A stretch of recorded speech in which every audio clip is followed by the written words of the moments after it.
island-wide delivery buses. Outlets at the industrial site Bay Road and on 4th Street.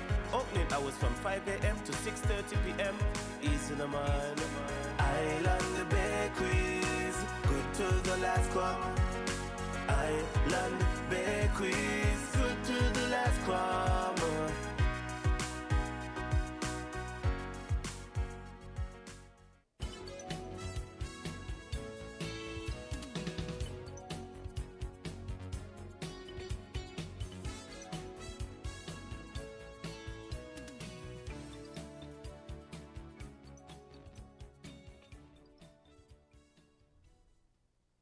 WINN is 98.9. 98.9 is Win FM.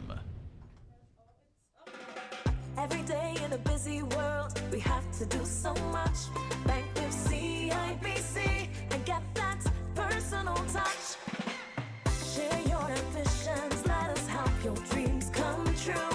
At CIBC, we're at the heart of all we do. We're on your side, we're listening, we know the way you feel. CIBC, ambitions made real. Studied hard at school, didn't wanna be a fool, but you're still not in the game. Girlfriend living large, big house and car, that's because she's in the game. Life seems real tough, bills keep going up, and you're still not in the game.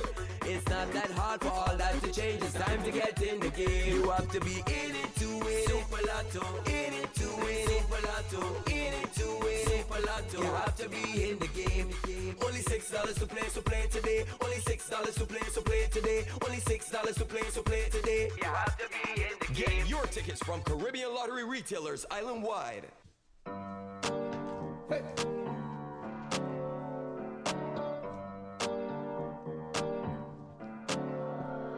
Havana, ooh, na, na. Hey. Half of my heart is in Havana, ooh, na, na. Hey. He took me back to East Atlanta, na, na, na. All of my heart is in Havana. Hey. There's something about his manners. Havana, ooh, na, na. He Uh-huh. didn't walk up with that, how you doing? When he came in, he said there's a lot of girls that can do it, but I can't without you. I'm forever in a minute. That's on my night. And Papa says he got Milo in him. He got me feeling like ooh. I knew it when I met him. I loved him when I left him. Got me feeling like ooh.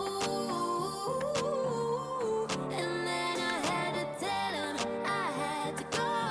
Oh na na na na na. Havana, ooh na na. Hey. Half of my heart is in Havana, ooh na na. Hey. He took me back to East Atlanta, na na na. All of my heart is in Havana. My heart is in Havana, Havana, na na. Just graduated fresh on campus. Fresh out East Atlanta with no mountains. Damn, fresh out East Atlanta. Up on board like a traffic jam. Man, I was quick to pay that girl like Uncle Sam. Here you go, ayy, take it on me. Ayy, started craving on me, get the beating on me, on me. She waited on me, yeah. Started caking on me, got the bacon on me. This is history and I'm making on me. Point blank, close range, that feed. If it goes $1 million, that's me. I was getting moolah, baby. Havana, ooh na na. Half of my heart is No, we start at 8. The guests don't come until 8:30, and then she goes straight through to 9.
You're giving me a million reasons to let you go. You're giving me a million reasons to quit the show. You're giving me a million reasons. Give me a million reasons. Giving me a million reasons. About a million reasons. If I had a highway, I would run for the hills. If you could find a dry way, I'd forever be still. But you're giving me a million reasons. Give me a million reasons. Giving me a million reasons. About a million reasons. I bow down to pray. I try to make the worst seem better. Lord, show me the way to cut through all this worn out leather. I've got 100 million reasons. We're different. We're 98.9. 98.9. Win FM. Do you want to know what's happening in sport?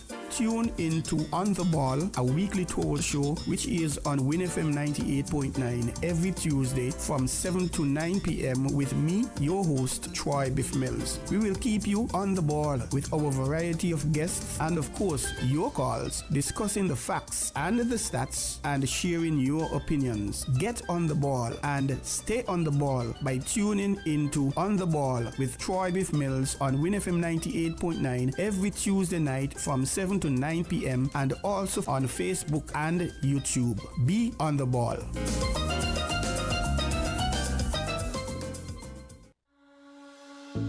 Let's stop child sexual abuse. The age of consent is 16, yet our 15, 14, 13, 12, 11, and 10-year-olds are becoming victims of sexual abuse and exploitation, which is being forced into sexual activity before they are old enough to decide. This causes mental, emotional, and physical harm to our children. Parents, it is your responsibility to protect and to educate your children. Develop a relationship of trust with your child. If they trust you, they will tell you. Child sexual abuse cannot be our norm. We must work together to correct this. Help us prevent, help us protect, help us prosecute. A message by the Department of Probation and Child Protection Services. Contact us at 467-1311 or 662-6833 for more information.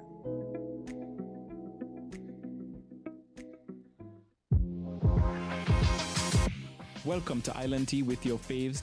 Keep it locked in with us for your daily dose of hot tea only on Win Media 98.9. Maybe it's the way the brilliant gold liquid reflects our sunshine. Good morning, and welcome to today's edition of Island Tea. It's the 25th of February. It's Tuesday, as I like to say. Choose to do something good for yourself or someone else. Just choose to be kind.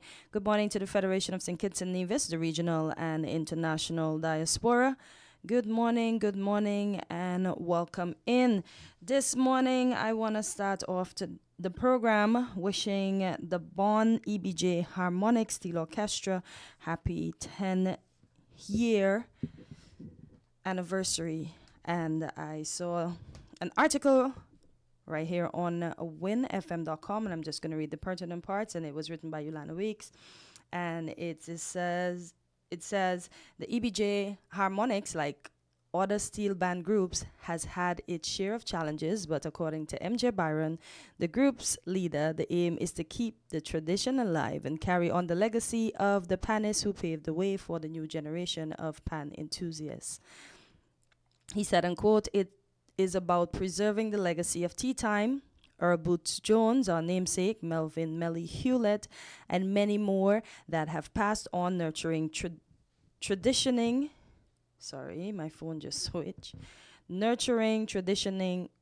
and inspiring the next generation of pan players," Byron said. At the official sponsorship and renaming ceremony of the Steel Orchestra in November 2024, the Bank of Nevis forged a partnership with the EBJ Harmonics, announcing itself as the title sponsor of the group. On its 10th anniversary, Mr. Denrick Liber, Chief Executive Officer at the Bank of Nevis Limited, took the opportunity to publicly congratulate the EBJ Harmonics on its achievements. He said, and quote, "You have played a vital role in preserving and promoting our rich cultural heritage. The Bank of Nevis Limited is proud to support your journey, and we look forward to seeing you achieve even greater success in the years ahead. Keep the music alive." We know the EBJ Harmonics. They have a 5-beat at the Sugar Mass Panorama competition. So happy 10-year anniversary to the Harmonics and all its members, and keep doing great things for the Federation of St. Kitts and Nevis. In other news, there are some more local headlines. I see authorities seek expert advice in the tragic death of Dr. Simonette Williams, petition fugitive Caron Phillip under arrest in St. Martin, and the St. Kitts Bar Association issues statements regarding charges against attorneys at law. And I will read that article, and it's by our staff writer here at WINFM. It says, the St. Kitts Nevis Bar Association has issued a statement on the charges brought against several attorneys at law. The statement reads in part, the St. Kitts Nevis Bar Association acknowledges the serious charges recently brought against certain members of our profession. These developments have raised public concern both locally and regionally, and we take these matters with the utmost seriousness. While these allegations are serious, it is essential to emphasize that all individuals are presumed innocent until proven guilty in a court of law. The legal process must be allowed to unfold, and we trust that the judicial system will handle these charges with the utmost fairness and efficiency. The Bar Association implored the public to respect due process and to keep in mind that each individual is entitled to a fair trial. The statement comes on the heels of the announcement on February 21st that attorney at law Vaughn Henderson was arrested and charged. He faces 6 counts of money laundering and 2 counts of perverting the course of justice. On February 18th, Craig Tuckett was also arrested and charged with 3 counts of perverting the course of justice. In January, Crown Counsel Chantries Dorset was charged with 6 offenses, including perverting the course of justice. And in other news, as we said, authorities seek expert advice in the tragic death of Dr. Simonette Williams. It reads, and this article is by Yolanda Weeks. The Director of Public Prosecution, Mr. Adlai Smith, shared new developments related to the tragic death of Dr. Simonette Williams, which occurred on Friday, December the 21st, 2024. The medical professional's body was found lying motionless on the roadside at New Road in the vicinity of the Robert Llewellyn Bradshaw International Airport. Authorities suspect that she was hit by a vehicle. Just over 2 months into the tragedy, Smith said the matter, including the autopsy report, is under review by an expert who is assisting with the investigation. I wish also to provide an update on the investigation into the tragic death of Dr. Simonette Williams, which occurred as a result of a tragic accident in December of 2024. The case remains under the active investigation, and I have received the official autopsy report, which is now under careful review by myself and the non-resident accident reconstruction expert who was assigned to this case. Additionally, I am currently in discussion with the said expert who has requested further information to complete his careful analysis. That information is in the process of being supplied to ensure a comprehensive assessment of the circumstances surrounding this incident, the DPP informed.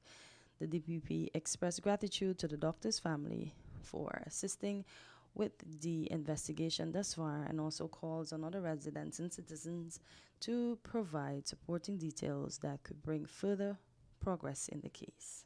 So I really hope, and for all others who are concerned, that this case is solved swiftly and promptly.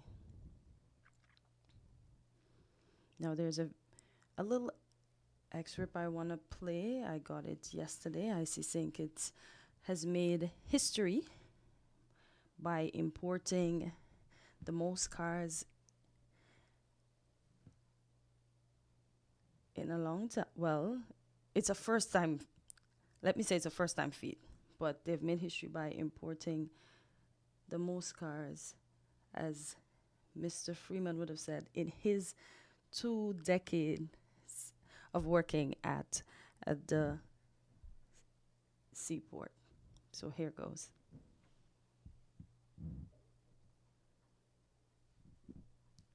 Operations manager here at SCASPOS in Christopher ANC Port Authority. We're here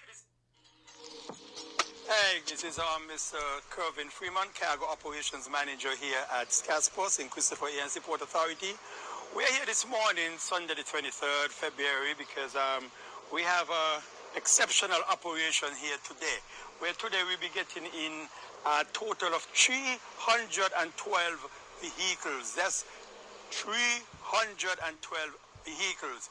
In my over 2 decades working here, we have never had that amount of vehicles coming at any one time. As a matter of fact, we have not even had half of that coming at any one time. So this is a big operation here. We have a lot of our staff here, people coming to help us from other departments, helping us to move the vehicles them from shipside to place of rest. As you can see behind of me, there's a lot of vehicles, and this is not even half yet of what is coming off. It's not even a quarter yet of what is coming off. And in this area, normally in this area, we have containers parked here. But for this operation today, we had to remove all the containers then from here so that we can get ample space to park all these vehicles. So yes, we are here today, and it's a lot of vehicles. 312 vehicles are coming to us today. And if you can see all over there, we have made space again. We have moved all the containers them. We have done with the parking in front of our administration building, because we're going to need that area for all the vehicles we're expecting today. And some of them, I mean, out of that 312, about maybe 70, 80 of them will be going over to Nevis. So you realize now that a lot of vehicles come into the Federation. So just wanted to bring you update you on this operation, as it is the biggest vehicle operation we have had in the history of the Port Authority. So just wanted to update you on that information. So as I said earlier, that has been the biggest vehicle haul. I will say vehicle haul because most of us know about clothing haul, makeup haul, etc., etc. The biggest vehicle haul for the Federation of St. Kitts and Nevis. A whopping 232 estimated is going to remain here in St. Kitts, while, as he said, around 80 is going to head to Nevis, according to the maths.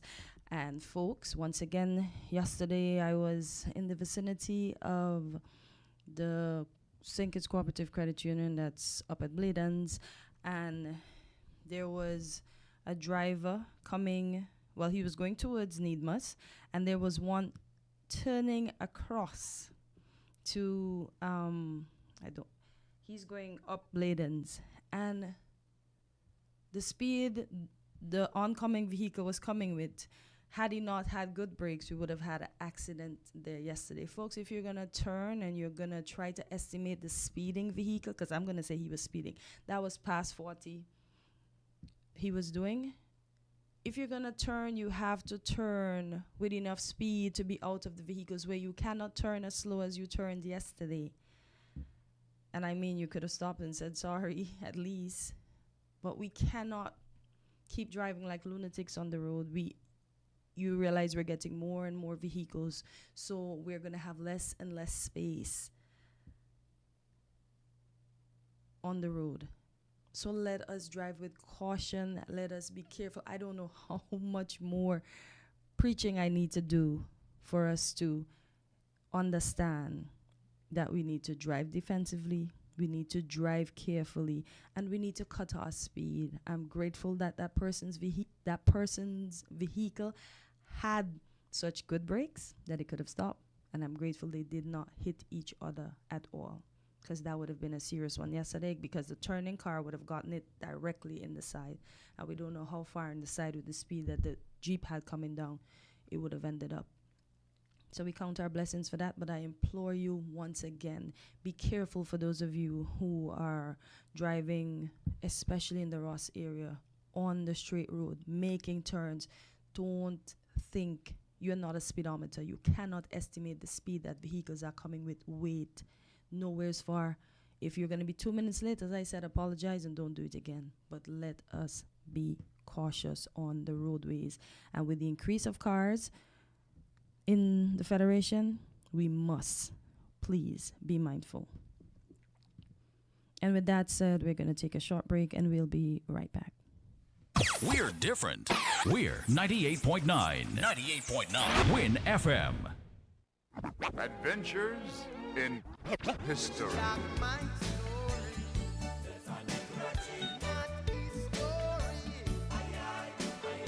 Did you know that the Slave Rebellion of 1639 was the first such revolt in the English and French Caribbean?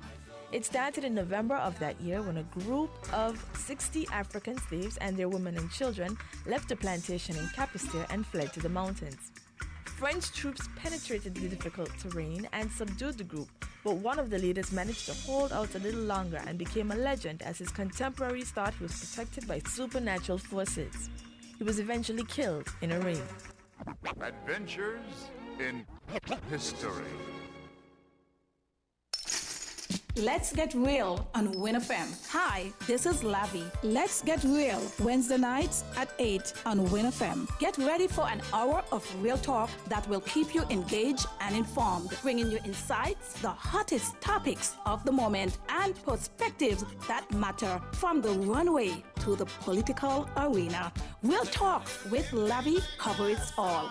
Let's get real Wednesday nights at 8 on Win FM.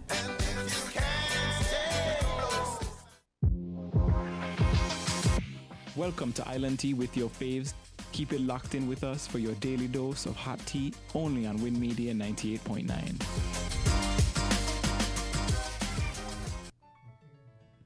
And we're back here on Island Tea. And as I continue with the headlines, I'm going to go international. And it says, the Pope is awake, resting on 10th day of hospitalization after early stages of kidney problem detected.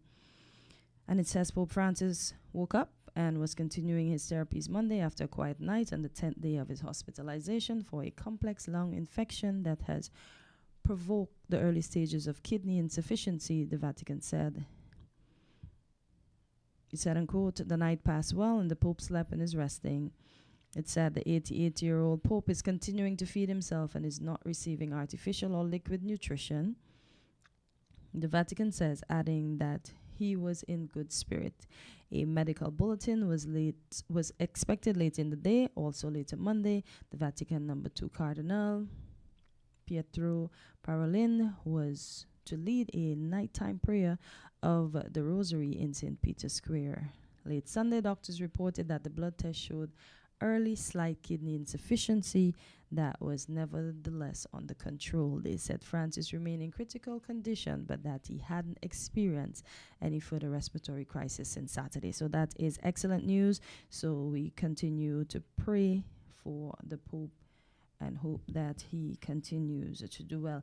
As we await the arrival of our doctor for weekly dose at 8:30 a.m. this morning, as I would have announced yesterday, we are going to speak about what to expect as we age. We know everything starts aching or hurting, and we know we don't come with spare parts as human beings. That's why we have to take care of ourselves, and we have to be mindful what we do every day. As she would always say, eat right, exercise. Visit your medical practitioner. You know, we have to do what we have to do. We get older and we put on weight and we say, oh boy, it's a lot of hard work. We don't work out. I'm guilty of that.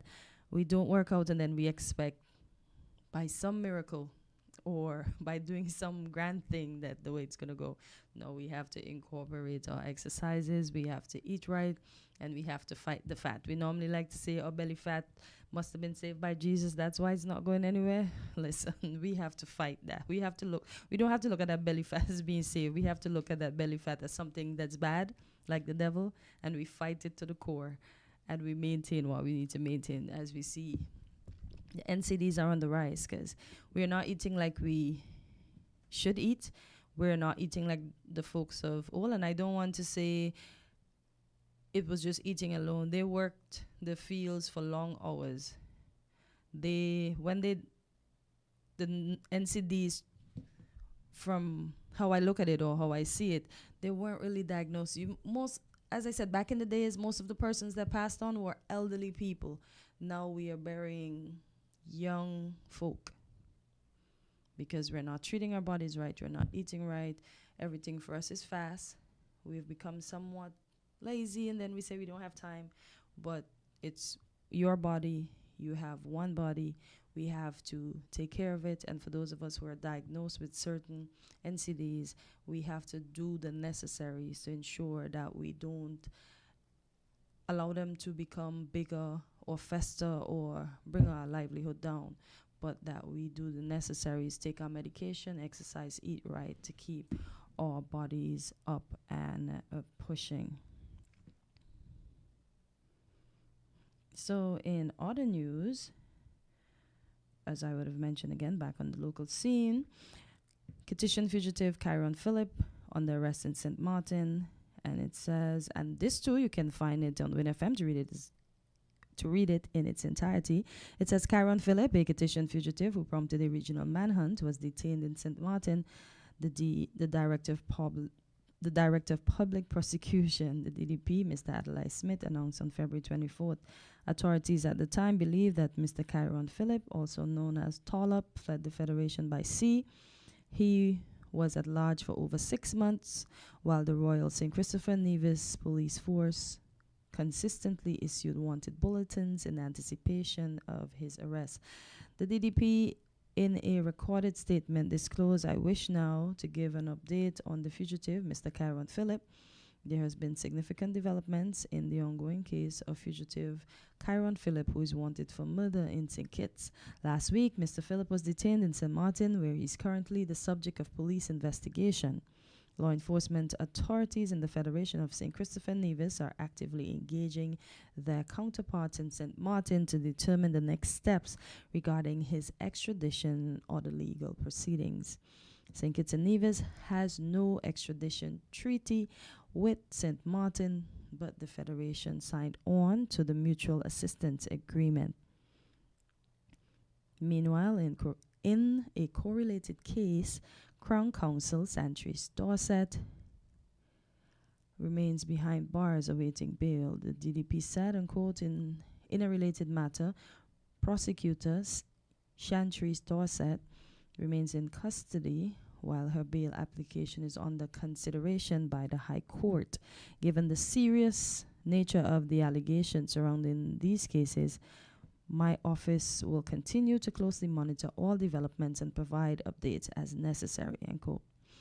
Dorset faces 6 charges, accessory after the fact to murder, 3 counts of attempting to pervert the course of justice, misconduct in public office, and corruption. The charges laid against Dorset are related to the murder of Akeem Archibald, who was fatally shot with a high-powered automatic rifle on July 20th, 2024. Mr. Kyron Phillip was identified as the prime suspect in the killing.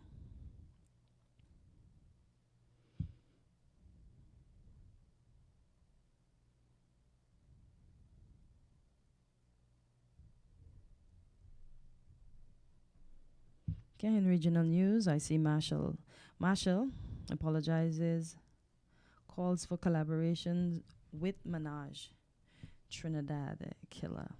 It says, soca star Marshall Montano has apologized to rapper, singer, and songwriter Nicki Minaj for what he deems a misunderstanding on his part for comments made at the Stink and Dirty Fete. He explained in a video posted on social media, "In the Fete, I was just compelled to sing the Good Spirit song. And as soon as I started to sing the Good Spirit song, it started to resonate deep within me, especially when I said the line, "Don't fight me down." The response from the audience was so overwhelming that I felt the joy of the full-blown crew who had been writing these songs for me for so many years, and that song being the feeling of support for a young upcoming artist. Montana says, "It didn't come out of the way it was supposed. It did not come out the way it was supposed to come out." And quote, "For fans and Minaj alike, it appeared Montana was accusing her and Trinidad Killer of fighting him down. Instead, he says he was trying to tell Minaj to tell Trinidad Killer to stop fighting me down." Minaj took to social media on Saturday in an explicit video asking what she did and is threatening to curse Montano. However, Montano sought to clear up his statements in the 5-minute long video. He said in no way he wants Minaj to feel he doesn't respect and honor her. "I really love Nicki Minaj. I really look up to her as an artist. And let me make it absolutely clear, she has never done anything to fight me down." So I hope that is sorted out amongst Marshall and Minaj and Trinidad Killer, and they all move on to lead happy lives.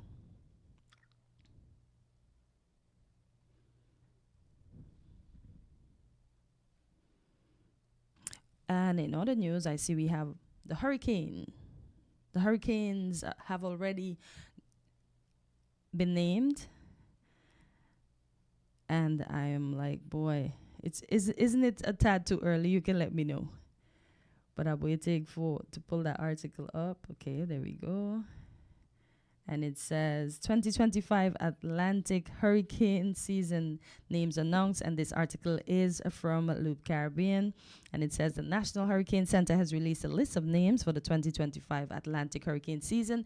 Notably this year is the inclusion of Dexter, which replaces Dorian, following its retirement after the devastating 2019 hurricane season.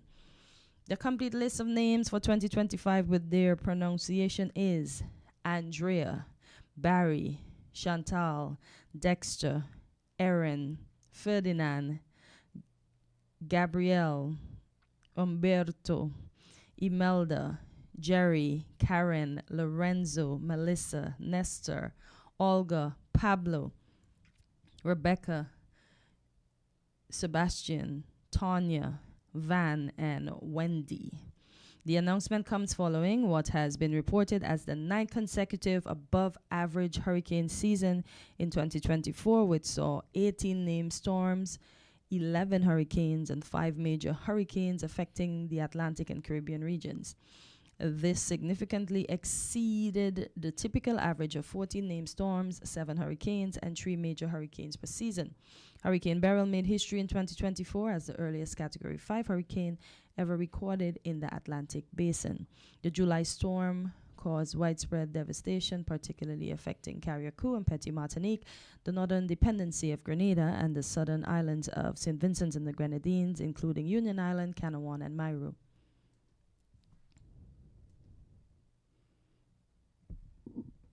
Give me 1 second. I touched something inadvertently, and it went with my article. All right. While the storm resulted in extensive damage to homes and infrastructure, the impact on human life was reportedly minimized thanks to advances in early warning systems. So, folks, we have to prepare. We know we're normally taught to buy 2 cans of tuna, buy 2 cans of sardine. You know, only canned goods make a lot of sense at this point. So let us do what we have to do. Let's stock up early. Let's buy our plastic bins to put our documents or deeds or wills, everything inside to prevent from the storm. We don't wish it on anyone. We don't want it ourselves, but we must be prepared. And the fact that we have these names so early, it's only the 2nd month of the year, and these names are already out there. we have to be mindful because we do not know what is happening. Climate change is real. It's getting worse. We see these things happening daily, so we have to be mindful. And as we prepare for a weekly dose, we will take a short break and we will return right after these messages.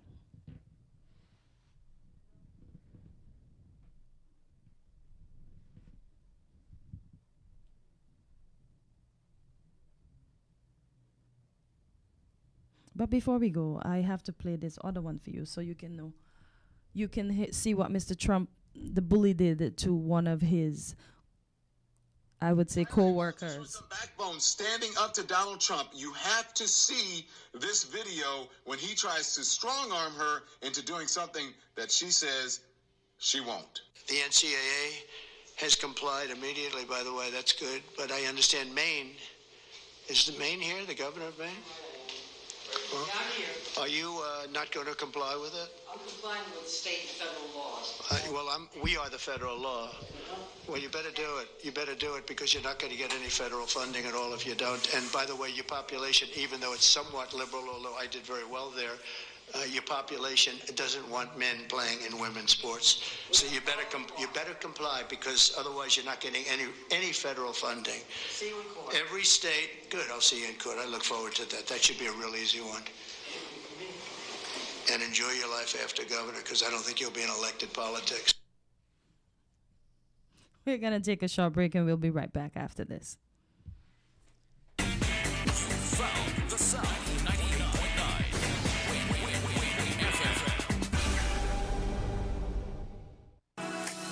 Tune in to Creative Voices, the ultimate radio call-in program where innovation meets inspiration.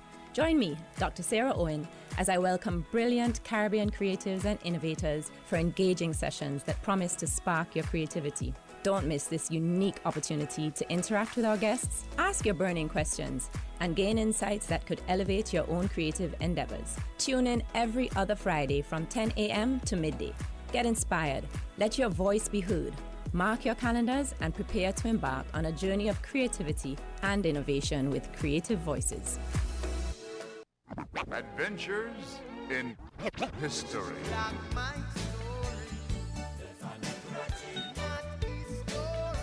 Robert Douglas of St. Kitts is known as the father of black professional basketball. Douglas left St. Kitts in 1901. In the 1920s, he organized a team called the Spartan Braves, who became the New York Renaissance Big Five, the first black salary professional basketball team. They were the premier Afro-American team of the 1920s and 1930s. In one remarkable 86-day stretch during the 1932-33 season, the Wrens won an 88-game streak. Douglas and his team were inducted into the Basketball Hall of Fame. Adventures in History. You ever hear Earthquake call and say, "Hello, Miss Lee, yes, it's me, Earthquake, I come in Tuesday around 10? No, sir. Earthquake does arrive unannounced, and when it come, it shake all sense and sensibility out of way. Remain calm, stay inside, and do the DCH. Drop, cover, hold on. Once the shaking starts, you know it's earthquake. Make a quick move to a safe place. Don't run to the doorway or any exit. Stairs might block up or full of people. Elevator, avoid that because you might get in and poof, power gone, and you're stuck in that box without ear. Take cover under a strong table or a bed, or crouch against an inside wall or in a corner, and cover your face and your head with your arms. Remember, DCH, drop, cover, hold on. Glass windows and doors, outside walls and doors in an earthquake, bad news. Take care yourself. Most injuries during earthquakes happen when something drop and hit people entering or exiting a building. Last thing, nobody run outside and ask, you feel it, you feel it? Remain calm, stay indoors until all the shaking stop, and do the DCH, drop, cover, hold on. This message is sponsored by the Australian Government, AusAid, and produced by NEMA in collaboration with WINFM. Unlock the secrets to a healthier you. Join Dr. Natalie Osborne every Tuesday at 8:30 a.m. on WINFM 98.9 for Weekly Dose. During this 30-minute health discussion, we aim to educate and empower our listeners on the prevention of diseases, early diagnosis, and timely intervention. Don't miss out on this informative health talk where we teach you to live your best life. Weekly Dose, Tuesdays on WINFM 98.9.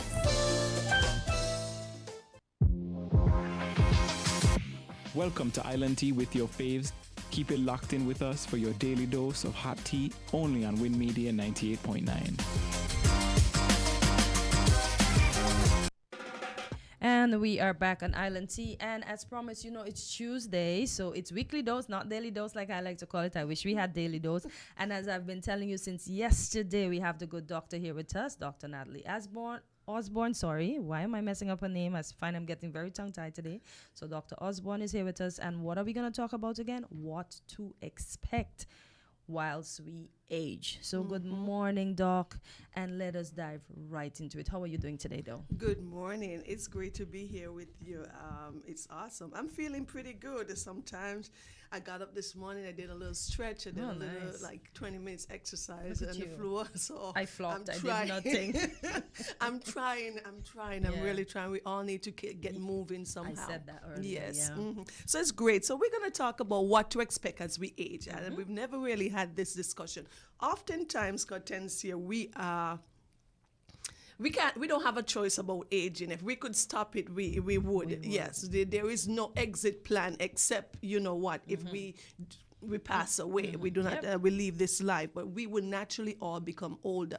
A lot of times, too often, and I find myself as well, do a lot of saying to patients, well, it's part of getting older, older. But we need to know clearly what are some of the signs and what it means to get older. Because oftentimes we dismiss a problem, a health issue, as getting older. So we have to be able to differentiate what are the natural signs and when one gets older versus something is going wrong. Okay? Yeah. So from the time we are born, our cells begin to grow and they begin to age and then they die. Yeah, so indeed.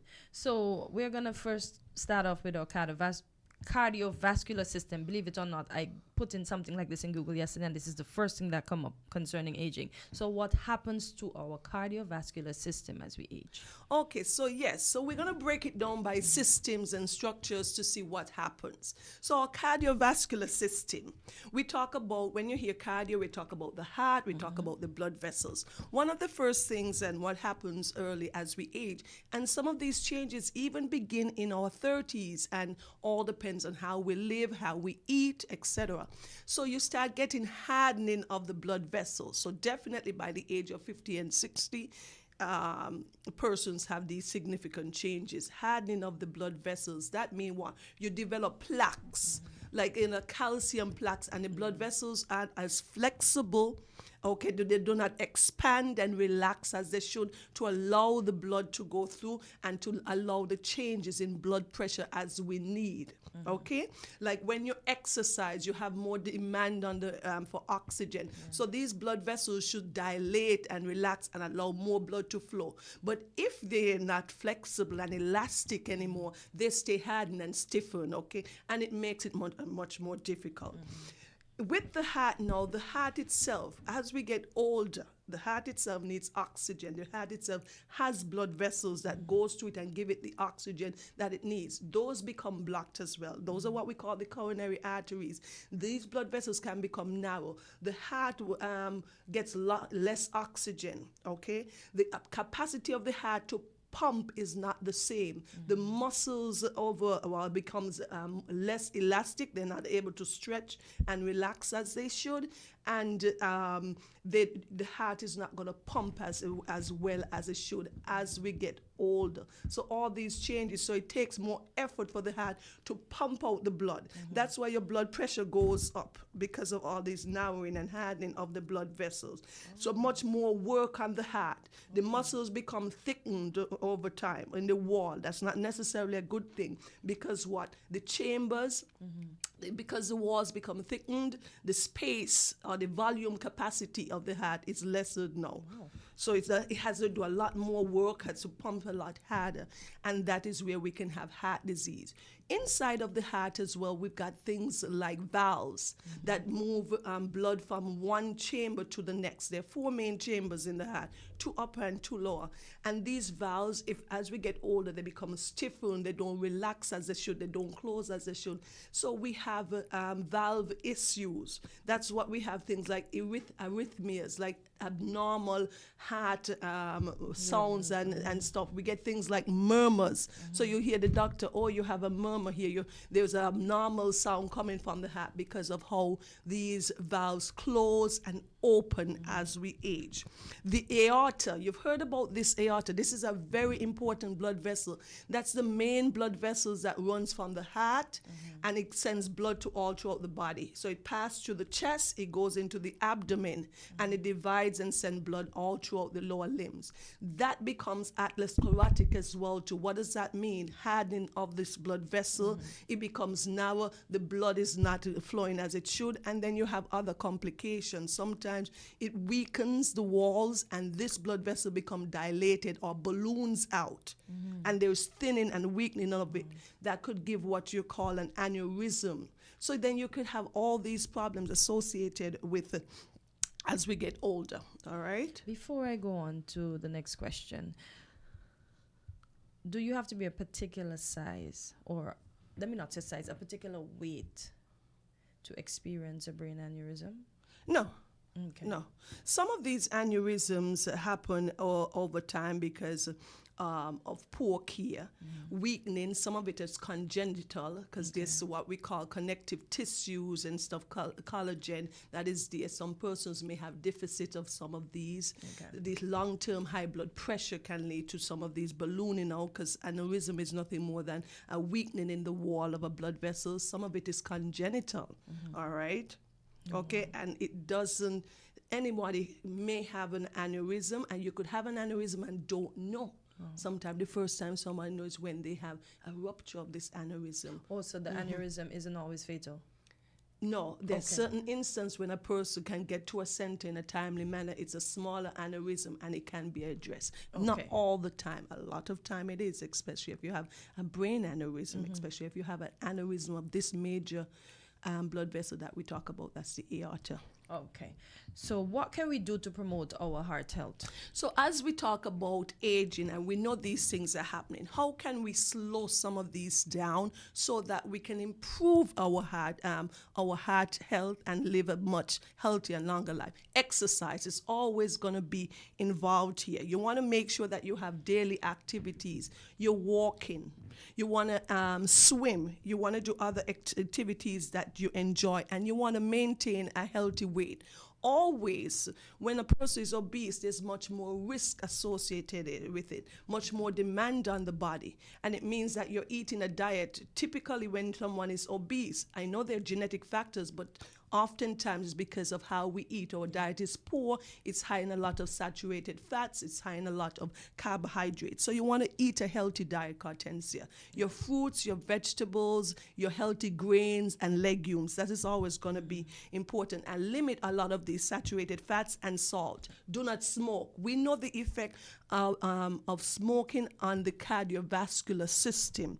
It hardens your arteries and make them stiff, and they're not flexible. You want to avoid things like tobaccos, and make sure you seek assistance from your physician, healthcare facilities, and family to help you stop smoking, and manage stress. Of course, we know that the stress takes a toll on our heart. You want to do activities to reduce stress, like meditation, yoga. You want to exercise, and you want to do some therapy, talk therapy sometimes. Those things help. Get enough sleep. We can't stress that enough. The importance of having about 8 to 9 hours of sleep. It is important because as it repairs our blood cells, and that is important, and it revitalizes our body so that it restores our muscles, it helps with our joints, it helps with our memory. So you want to get your rest as well, and you want to make sure that you stay as active as you can.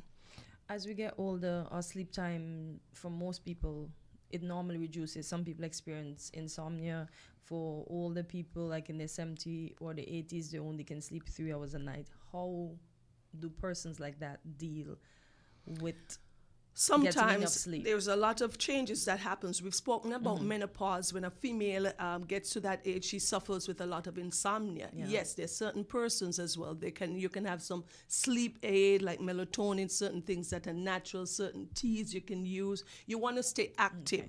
Oftentimes, too, people say they don't sleep as well in the night, but they're resting and napping throughout the day. Yeah. So you want to avoid the bed as much as possible. So then you're active, and so the bed is used only for rest, because what happens, your body has a natural rhythm, and if you're sleeping throughout the day, then you're not going to be able to rest at night. So that's why as we get older, we want to socialize, have activities, do our gardening, be outdoor, and try to do as much in the daytime, so then you keep a natural schedule, so when it's time to rest, it's easier to rest. Well, I'm blessed because I can wake up now and go right back to sleep.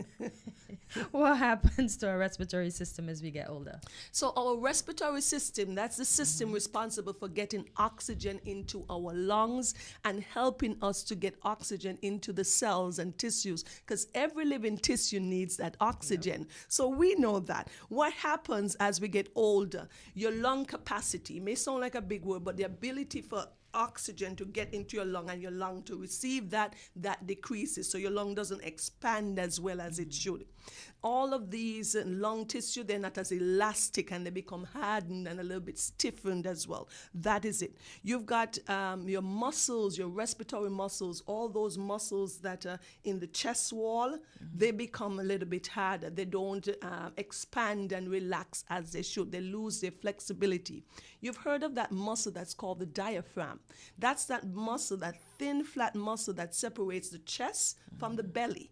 And what happens to that is very important with respiration, because when you take a deep breath in, that muscle pushes down. That muscle becomes stiffer and harder over time. So your lung is not able to full as it should adequately. And all these muscles weaken. So these are changes as we get older. And what happens, because your lung capacity has decreased, you're at an increased risk of developing infections in the lung.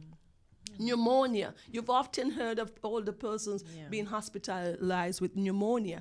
What also happens, your cough reflex. If something gets into your throat, you tend to cough and get rid of it, try to expel it.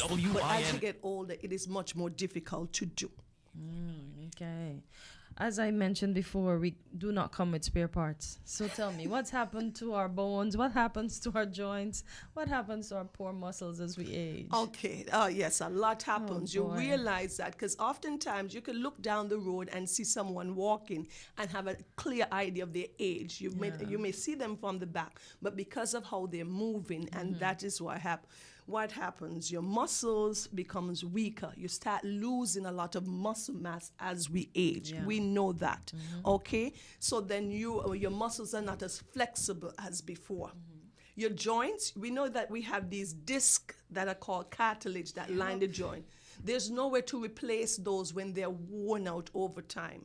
So what happens? It leads to the famous osteoarthritis. So when we get into our 30s and 40s, we start seeing early changes.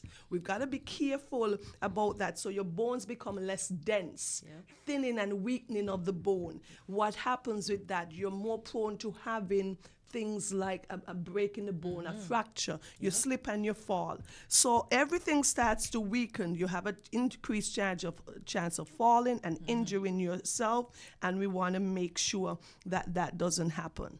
Okay, what can we do to help our bones, joint, and muscles stay healthy now that we know all the things that can happen to them, those poor parts? So to delay some of these aging signs, you want to make sure that you do flexibility activities, stretches, very important. You've heard about things like Pilates, you heard about things like yoga. We've got to stretch. We're not stretching enough. So exercise, and the appropriate exercise, because I realize that a lot of us are running on the streets and pounding on these hard pavement. Those are very tough on the same joints that we need. So you want to run on soft surface on the earth and stuff, because that constant pounding on these same joints, our body were meant for that. So you have to be careful with the type of exercise. Do a lot of flexibility exercises, lots of stretches. You want to get vitamin D's and vitamin C, and calcium. Those are great for helping maintaining the density of the bone, so we don't have a lot of the bone loss. Okay, you want to make sure you don't abuse any substance. Always, we're going to talk about tobacco, smoking, drinking alcohol, because those weaken your body and creates problem as well too. All right, so you want to avoid some of these things. So your vitamin Ds are going to be very important. You want to get as much as 600 international units by the time you're 70, and as you get older, it may increase. You want to make sure you eat a healthy diet. You want to have your tuna, your salmon, your eggs, your vitamin D fortified milk, and vitamin D supplements. Those things are important, and from time to time, we still need exposure to sunlight. A lot of the elderlies are indoors for most of the day. Yeah. You know that it's important to go for a walk, go to the beach from time to time, but wear your sunscreen. Yeah, but remember of that course. vitamin D is absorbed to the skin and all those good processes. So for the elders that are inside, once they can come outside, their caretakers should try their best to put them. Yes. What if they, they're going to complain, oh, the sun too hot. But then you've got to draw them into it little by little. Take them for a drive. Oftentimes we have our elderlies indoors all the time, locked in a back room. Yeah. What I've observed, and sometimes it may seem harsh, we do not give enough love and concern to our elderlies. When a person gets to a certain age, they're almost kind of discarded in our societies. But we must remember the value that they have and the contribution they would have made as well too. I have an elderly uncle. Once he's done with breakfast, he's out there sitting for the sun, or in the afternoon when the sun is at its extreme in his bedroom, he goes and he sits where the extreme sun is and taking his vitamin D. So I guess he knows, he knew something that I didn't know. Okay, that's great. So let's talk about our digestive system. What happens to that? Because I bloat so much, and I was having a conversation with a young lady at Valley Mat the other day. We bloat like from up here, so your stomach just feel like extremely high and you feel so uncomfortable. What happens to our digestive system? Okay, so as we age, yes, of course, the digestive system has muscles inside of it as well too. So what happens over time? These muscles weaken from lack of activities. Oftentimes we have the elderlies lying on a bed. And so once you move, your bowels move, because just like any muscles, they need to be stimulated.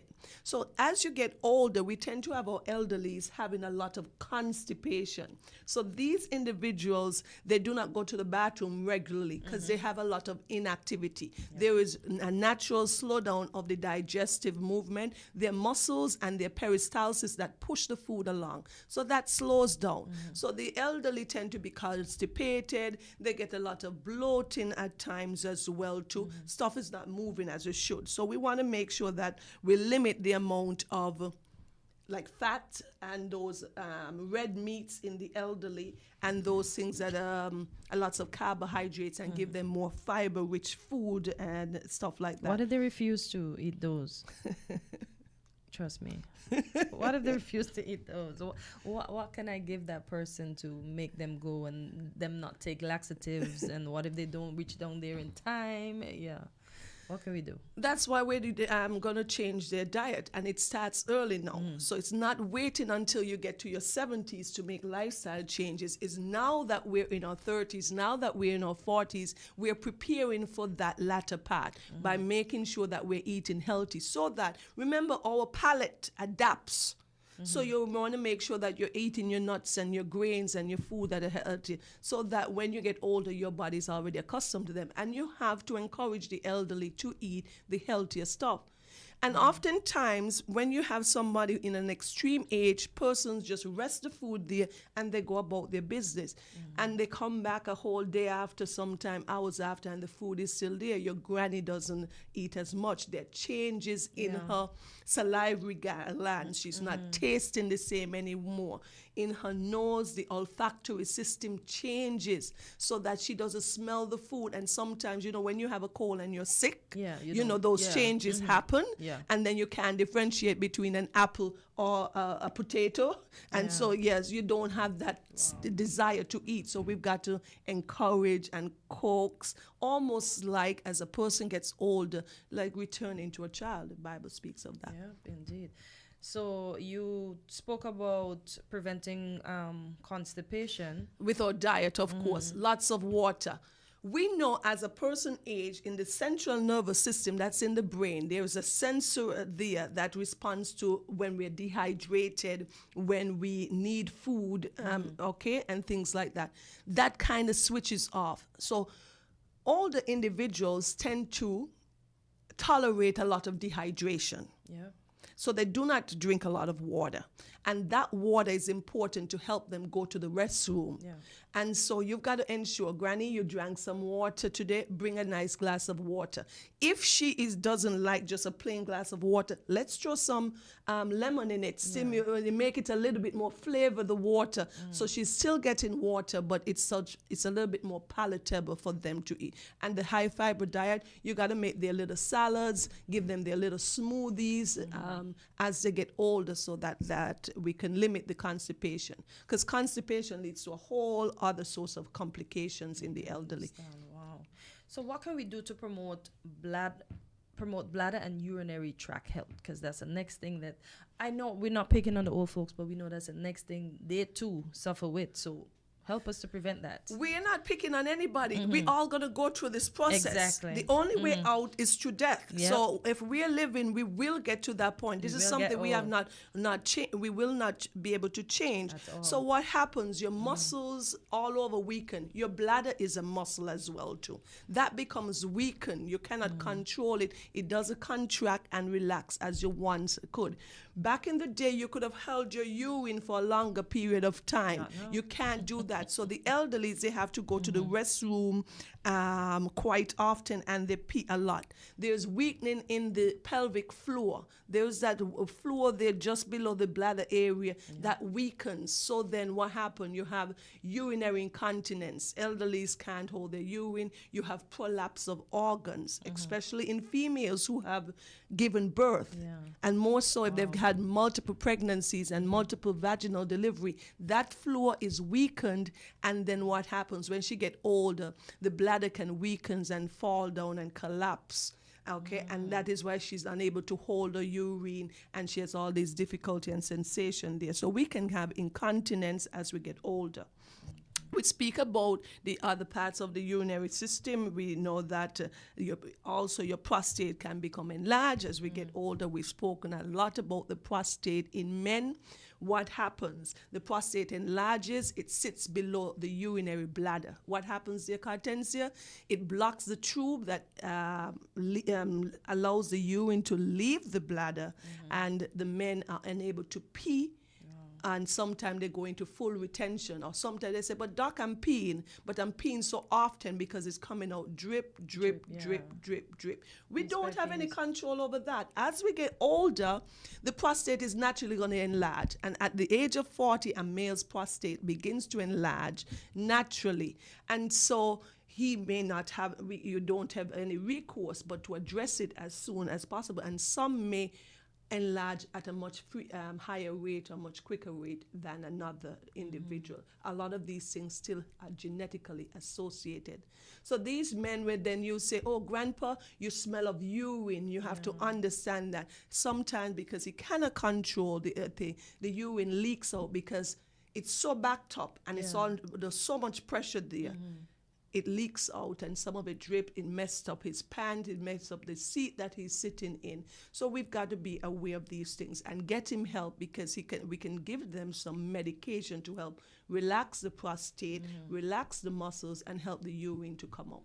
Because these things left unchecked can lead to kidney failure. Why? Because if the urine is backed up, it has repercussion on the kidneys, because the kidneys create and form the urine and expel it, but that urine cannot be expelled and go out to the exterior as it's a waste product. So it gets backed up there. There's damage to the kidney muscles, the kidney structure, the kidney cells, that leads to chronic kidney disease. So we don't want that.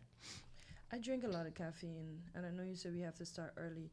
I drink like 3 or 4 cups of coffee a day. I mix like 2 or 3 cups of tea in the mix. Is that too much?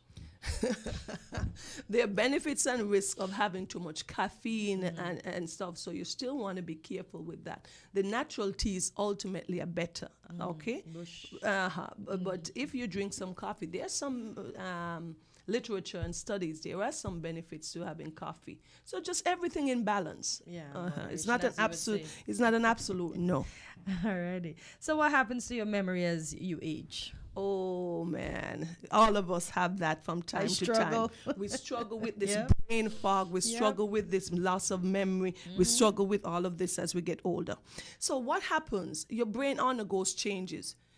Cells begin to die. We have atrophy of the brain. By the time we're in our 40s, there are already some natural changes, okay? But once you're able to remember things, but naturally it's going to change. So you start losing some of your volume of your brain. Your brain shrinks, or what we call atrophy.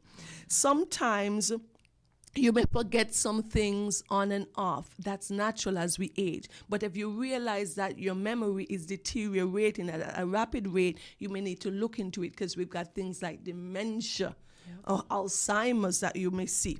So your brain cells die and decrease, your cells in your spinal cord. So the connectivity and the sending of message and coordination changes, because your brain is your central nervous system along with your spinal cord. They're sending all the information back and forth.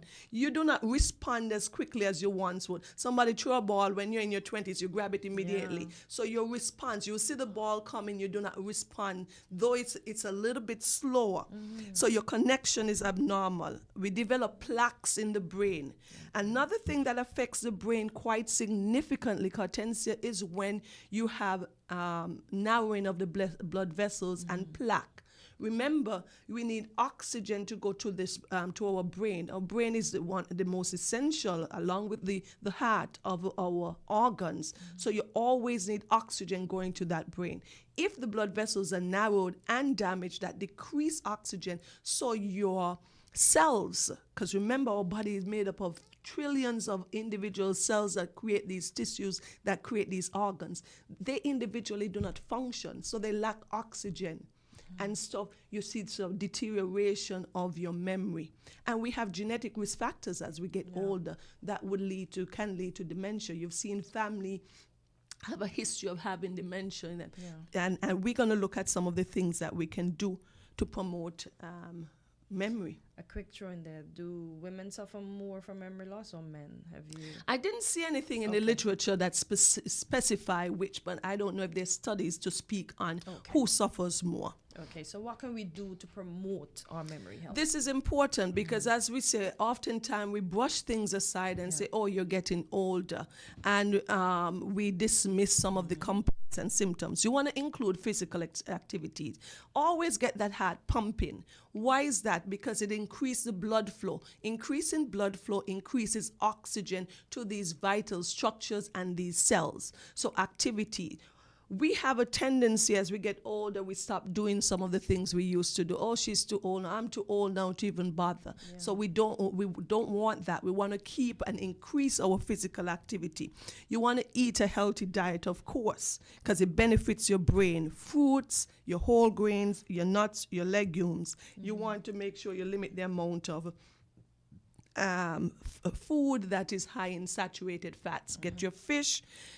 Get your salmon and have your vitamins. It's very important. You want to play memory games to Kortensia. The puzzles are important. So you want to keep challenging yourself. You start playing a game, a math game, some kind of game on your computer. Sudoku. Yes, anything that's going to stimulate you and stimulate the brain. You want to socialize. Oftentimes we have our elderlies isolated, and so they do not have any contact. When we meet up, what do? We converse, we challenge each other, we discuss topics, and that gets the brain going. You have to think how you want to communicate. If you're isolated in your house most of the days by yourself, you don't have that stimulation. And what is not used, you lose. We know that. So your brain capacity decreases. So you got to be social. You got to treat any cardiovascular disease. High blood pressure affects every part of our body. We spoke about how it affects the heart. It can affect the brain as well too, because once that pressure is high, it can create problems in the brain. So you want to take care of any problems that affects the heart or the cardiovascular system, so it doesn't have any repercussions. So get your blood pressure medication, you take them, you exercise, you change your diet, and you quit smoking. We've got to quit smoking. Anyone who is smoking in the listening of our conversation today, stop smoking. There's nothing good you get out of it. So there's nothing to get. It affects all of your system, increase your risk of developing several different types of cancer that we've spoken about. Indeed. Let's talk about our eyes and our ears. Oh boy, our ears and our eyes. We know the eye has a sac there that is filled with fluid there. That is important. As we get older, that fills with debris.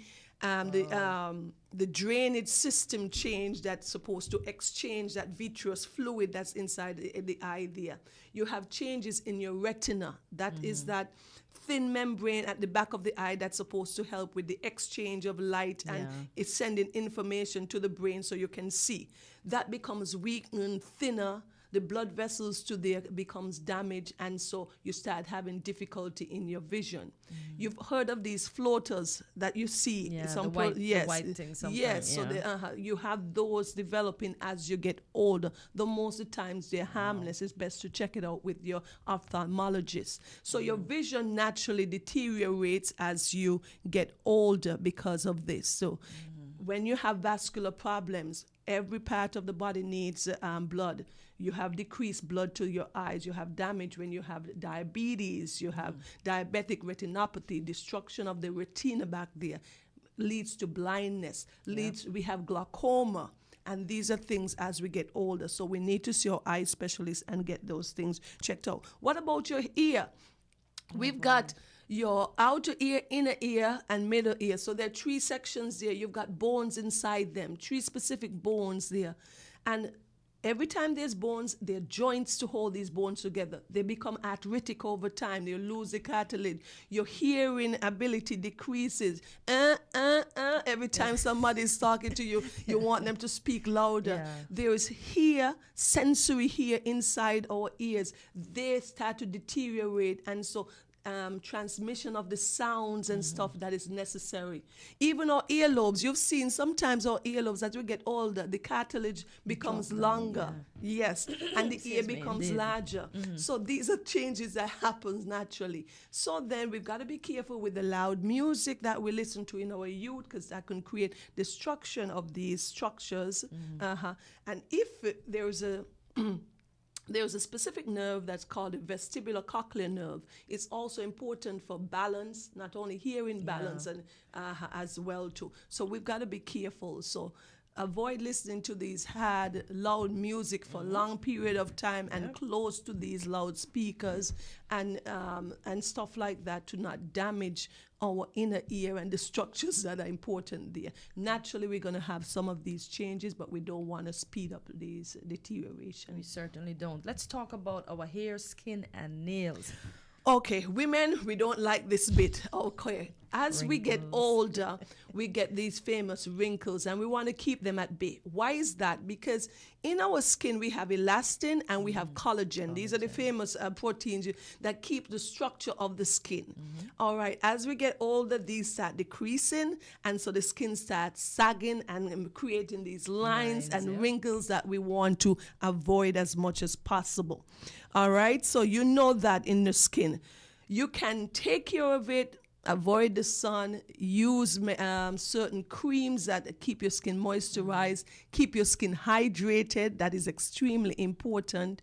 And we have a lot of anti-aging products that really do help. All right, so we can use some of those. You want to look, your nails stop growing as they used to, and your hair becomes thinner. You lose hair follicles. You've got a large amount of hair follicles, millions and millions. And so you start losing them. So your density of your hair decreases.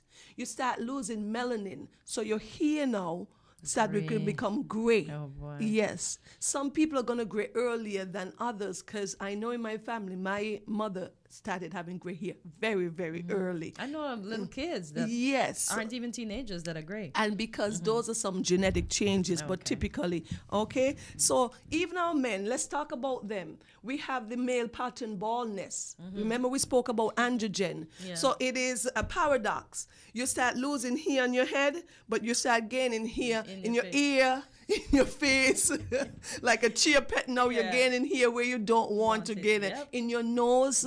And so billions of dollars are spent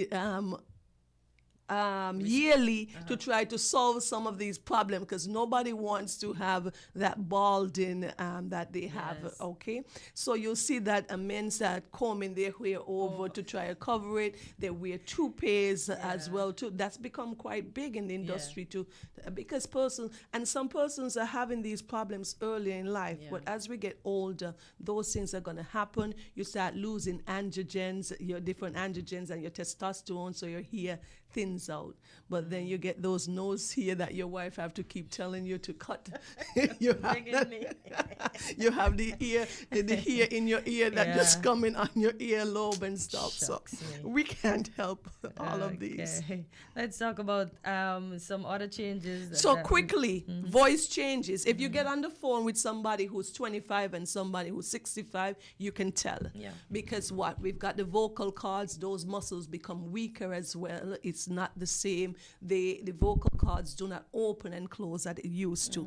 Uterus changes and the vaginal changes in women. We know that happens, Kortensia. Vagina becomes drier, becomes atrophy, it becomes smaller, it shrinks, you lose the functions of your ovaries, so all these things can happen. We spoke about the prostate in men. We know how that happens over time. It enlarges. Even our feet. We don't realize that. We look at feet as disgusting. We don't discuss it, but they're very important. Blood flow to our feet decreases. Yep, because we get swollen ankles. Yes, and so your feet are not as warm as they should be. So you can check for those as well. Blood vessels are damaged. Remember, your feet is one of the most distant places from the heart. So by the time the blood gets down there, it's very little. If you have plaques in your blood vessels, and that can create problems. You start losing your sensation of your feet and where your feet is in space. So what happens? Your feet twist, it buckles, you fall, you have a hip fracture. So the importance of our feet is important. I also read, as I did the research about wearing high heels. Oh my, I didn't even want to bring that up, Kortensia. I wear high heels most days, and it creates a problem as we get older with our joints and our feet. I don't like putting them on. You know, the older I get, the more comfortable I like to be. So I would wear them for a period of time, but I always have flats to take them off. Yes. I don't want to be as stylish as before. But that correctly, you're doing correct. But we women, we were programmed that you want to look nice, you want to wear the high shoes to the meeting to work. Yes. Carries off some outfits. So I don't know if anybody have any question, comments as anything else that comes to mind, but we went through most of what is essential. We know there are changes in your posture as you get older. Your energy decreases overall. We talk about you get slower and your activity become limited. But that is because we did not exercise consistently throughout our lifestyle. We've seen stories where persons are in their 80s and they're still in the gym lifting muscles, but those are the exception. But we have got to make changes so that we can have those disciplines. All right. Well, Doc, you know, it's always informative having you here, and it's always a fun session.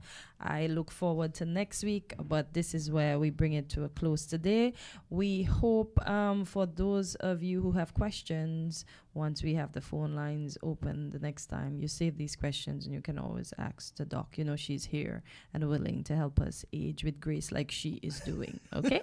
So a pleasant good day to all. This is where I too take my leave. Have a wonderful morning, and thank you for tuning in to Island Tea. It continues.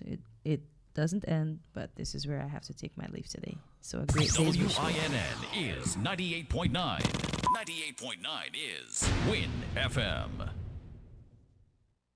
Voices has a new time. Starting Friday, January 24, tune in from 10 to 12 on Mondays, Wednesdays, and Fridays for Voices right after Island Tea on Win FM. Money Matters with Dr. Terrence Martin moves to Monday afternoons from 1 to 2 p.m. Inside the News on Saturday mornings, now 10 to 12 noon. Tune in to Win FM 98.9. Log on to WINNMediaSKN.com and our YouTube, Facebook, and Twitch pages. And let's go. Keep up with the news on our website and by following our WINNMediaSKN channel on WhatsApp. Message your comments or call Win FM at 466-0989, 662-0989, or call our U.S. numbers from anywhere, 718-285-6984, 305-921-4619, and call our sales office at 466-9586. Voices, now 10 to 12 a.m. Mondays, Wednesdays, and Fridays. Money Matters, 1 to 2 p.m. Monday afternoon. And Inside the News, Saturdays, 10 to 12 noon on Win FM 98.9. Adventures in History.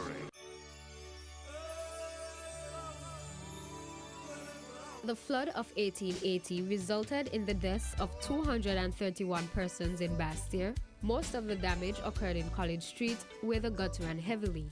To avoid a similar disaster, the government bought properties on both sides of College Street to widen it and built higher walls to contain the water. A monument in memory of the victims of this flood was erected at the Springfield Cemetery.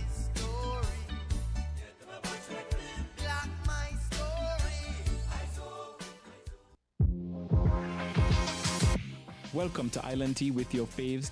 Keep it locked in with us for your daily dose of hot tea, only on Win Media 98.9. At Dental Beginnings, where it all begins with your smile, we provide quality dental care, catering to the needs of the whole family. Where gentleness is our specialty and attention to detail is paramount. We offer cleanings, fillings, crown and bridge, root canals, extractions, digital x-rays, and sealants. Dental Beginnings, located at Victoria Road, Bastille, St. Kitts. Call us at 869-668-1955 or 869-465-1951. Email us at dentalbeginnings@gmail.com or visit our Facebook page. Dental Beginnings. It all begins with a smile. Heritage matters to me. Heritage matters to you. Join me, Percival Hanley, this coming Friday and every other Friday at 10 a.m. to 12 noon for Heritage Matters on Win Media SKN 98.9. Heritage matters to me. Heritage matters to you.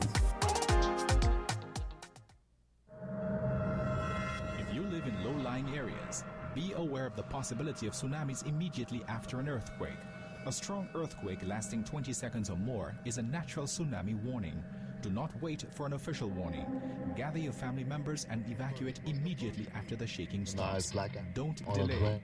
A tsunami could occur within minutes. This message is sponsored by the Australian Government, AusAid, and produced by NEMA in collaboration with Win FM. Adventures in History.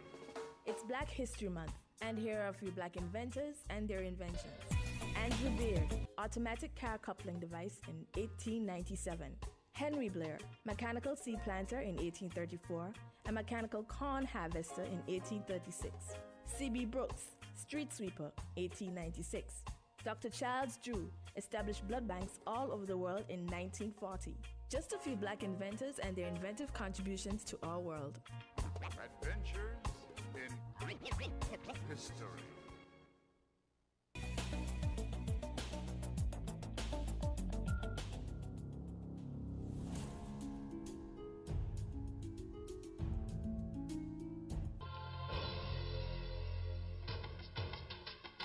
Alfonso I was the first ruler to modernize Black Africa on a grand scale.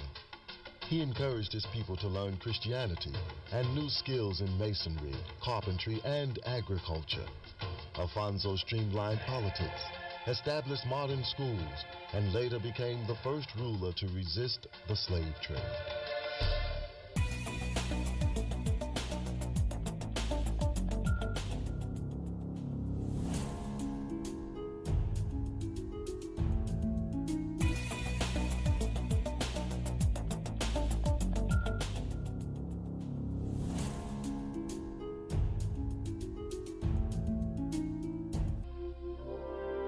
When Sunny Ali Burr came to power, Songhai was a small kingdom in the western Sudan.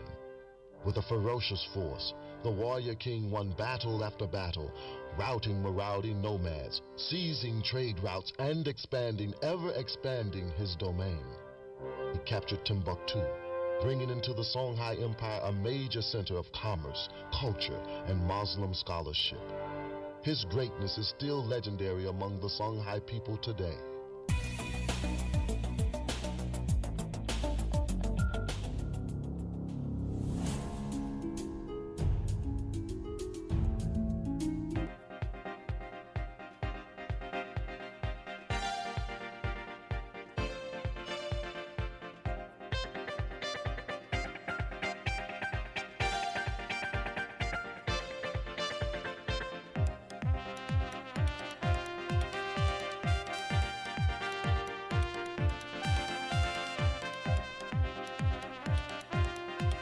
You're in tune to WINNFM 98.9. And I'll be keeping you company for a while.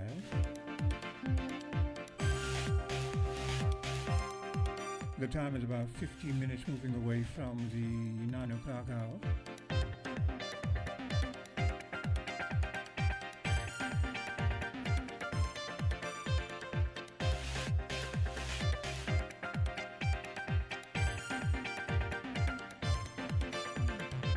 And what I'm going to do about this time is open the lines and give you the opportunity to call in and speak about things that you feel are either happening in and around the Federation of St. Kitts and Nevis, things that you think need some improvement,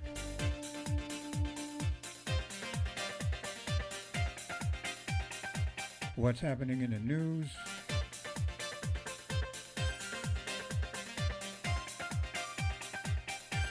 with traffic, any topic, any issue you choose. You can give me a call. And the numbers are 466-0989, 762-0989, and the overseas lines 305-921-4619 and 718-285-2984. Like I said, if you feel the inclination, give me a call. Any issue you want to discuss,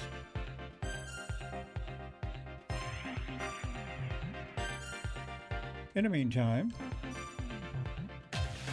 I'll be playing you some clips whenever I get your call. We'll indulge.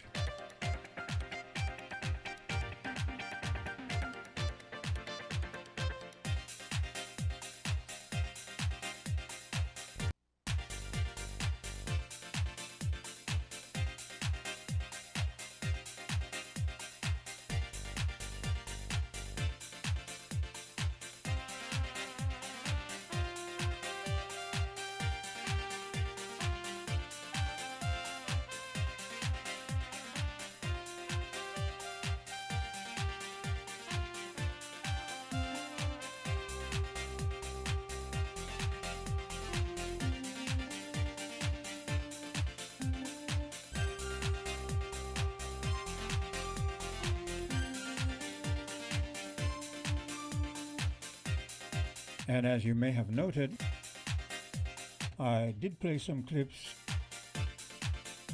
pertaining to great kings of Africa in the past. And right about now, I'll play you one that deals with great queen, or a great queen, one of the great queens of Mama Africa.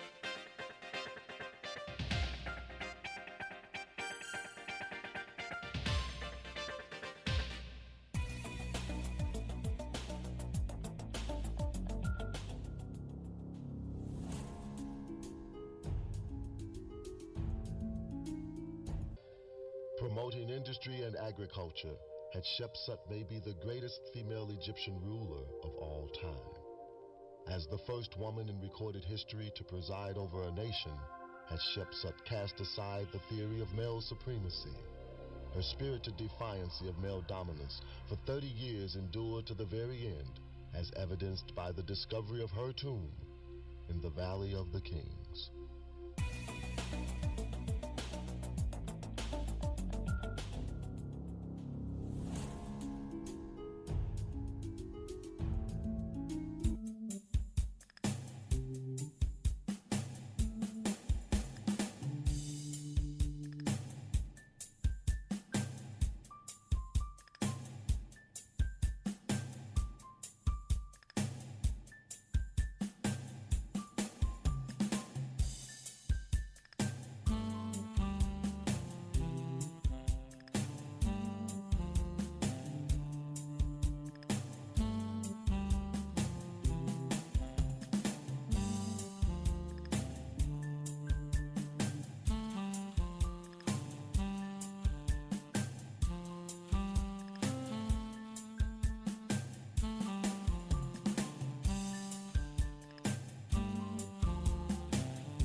Nzinga of Angola was an astute diplomat and an excellent military leader. To arrest the swelling influx of slave-hunting Portuguese, she waged war for nearly 30 years. Because of her quest for freedom and relentless drive to bring peace for her people, Nzinga remains a glimmering symbol of inspiration.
Askia the Great was a fair and deeply religious man who at times fought established tradition to rule in the best interest of his people.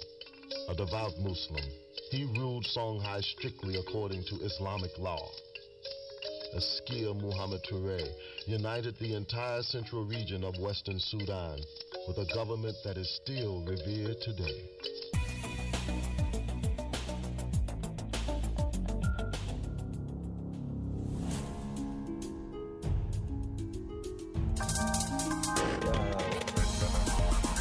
We're different. We're 98.9. 98.9. Win FM. It's the start of the week. It's time for a new perspective. It's time for Unfiltered. Join Azar Gums, lawyer and deputy leader of the People's Action Movement, for raw and unfiltered political analysis of the current events in St. Kitts and Nevis. Tune in every Sunday evening from 7:30 p.m. on WIN FM. Join Azar Gums as he breaks the mantle and cuts through the unfiltered political noise to bring you the facts. Unfiltered every Sunday evening on WIN FM 98.9.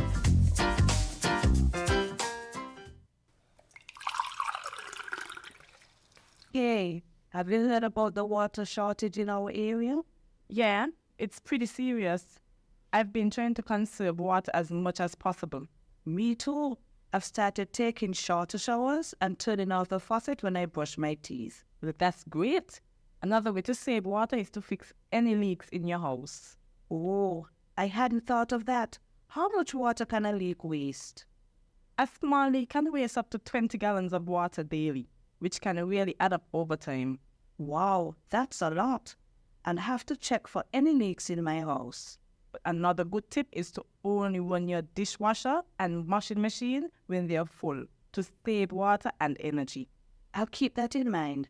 It's important that we all do our part to conserve water, especially during this shortage. Absolutely. Every drop counts. This message was brought to you by the St. Kitts Water Services Department. Learn more at water.gov.kn. Welcome to Island Tea with your faves.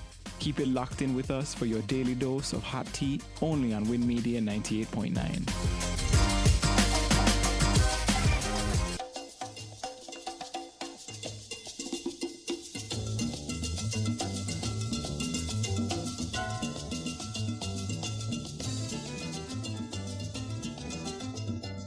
Hello, I'm Glenn Turman. African Americans have long been acknowledged for their creativity and genius in theater, dance, music, art, and literature. But there's another kind of creative contribution African Americans have made, and that's the art of invention. From the moment you turn a doorknob, flick an on-off switch, start your engine, stop for a traffic light, take an elevator, watch a missile launch, or talk on your cellular phone, you've come into contact with an invention or innovation created by an African American. Ellen Elgin, who patented a financially successful clothes wringer in the 1880s, sold her device to an agent for $18. Elgin's feelings mirrored a long-standing practice of black inventors, both men and women, who chose to sell their inventions to whites or white-controlled corporations for fear of their inventions losing value if their true identities were known.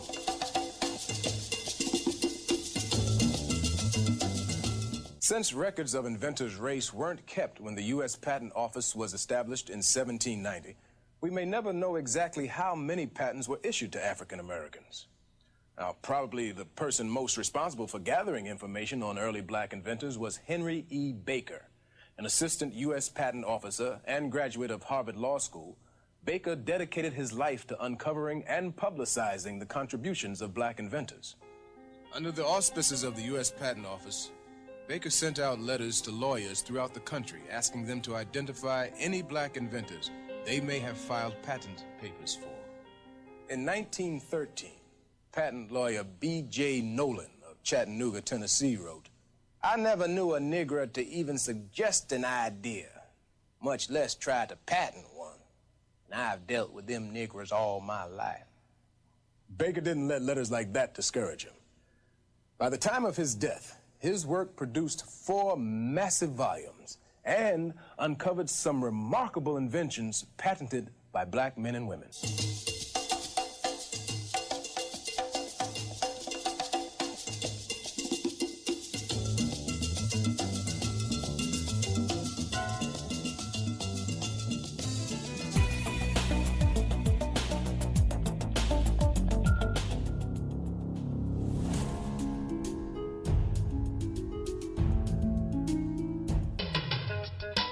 flamboyant leader and world figure, Mansa managed vast resources to benefit his entire kingdom.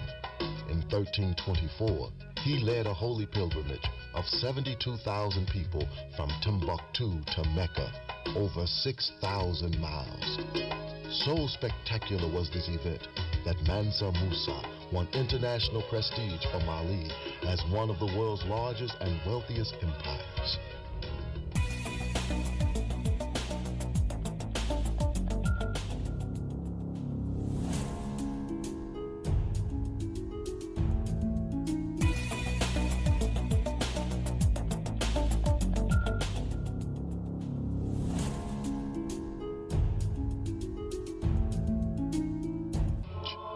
The identity of the Queen of Sheba has long been debated, but indications are that she was the Ethiopian queen Makeda. According to legend, she was fascinated with the wisdom of the great King Solomon of Israel. Upon meeting, the king and queen were equally intrigued with one another. Fondness grew into love, and their union produced history's longest line of royalty descendants. Returning to Ethiopia, Makeda's influence transcends centuries as the Judeo-Christian tradition remains embedded in modern Ethiopia.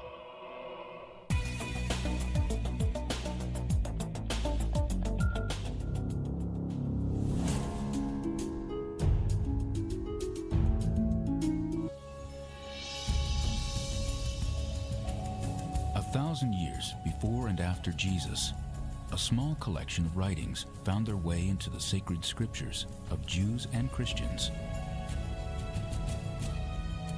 To this day, this small library of ancient writings is accepted by many as the Word of God. But there were hundreds of religious writings considered important at the time that were left out of the Holy Bible. What is contained in these rejected books, and why were they left out? Were some writings thought too fanciful? Perhaps these excluded or banned books were simply deemed unworthy for inclusion in sacred scripture. There is a collection of books that we would say are literally forbidden.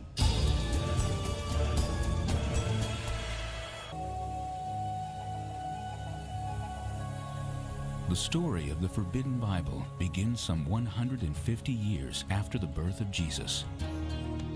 It was an obscure figure in history, a man named Marcion, who became the unlikely catalyst for a Christian version of the Holy Bible. He was a man of great wealth and strong convictions. He was a church leader who was a very wealthy individual. He owned his own ship. He was involved in the shipping industry. And he not only was very wealthy, but he had some very strict theological points of view. He was a Bible-thumping Christian. But when he looked at the Jewish Bible, what he saw there startled him and appalled him, because he was very literalistic in his reading. And so he took a look at the Jewish Bible, and he saw a God there who was harsh and vindictive and legalistic. And Marcion said, "That's not the God that I believe in." Marcion was convinced that the God of the Hebrew Bible was not the God taught by Jesus. Without any church authority, Marcion created his own Christian Bible. Hebrew scripture, what Christians call the Old Testament, was banned in this book. The only writings he considered worthy were Luke's Gospel, with all references to the Old Testament erased, and Paul's letters. Considering what Marcion did, it's no wonder that one of his opponents said, "Shame on Marcion's eraser." In spite of his notoriety among second-century Christian leaders, Marcion's basic idea took hold. The new Christian religion should have a Bible to call its own. The church fathers of Marcion's day began to create lists, books they believed had to be included in a Christian Bible, and books that should be left out. There was no shortage of material. Some of these individual writings had been circulating separately and randomly within Christian communities, large and small, since the end of the 1st century. The 4 Gospels, the Acts of the Apostles, the Epistles of Timothy and Titus, and the letters of the Apostle Paul. These were personal letters. They were occasional letters that address the needs in the various churches. And if Paul had any idea what people would do with his letters in terms of theologizing on the basis of them, he would have been a whole lot more careful when he wrote them. By the year 150 AD, hundreds of manuscripts were being written by the emerging Christian leaders and theologians throughout the Roman Empire and beyond. But another century would pass without an officially recognized Bible. Then, on October 28, 312, everything changed.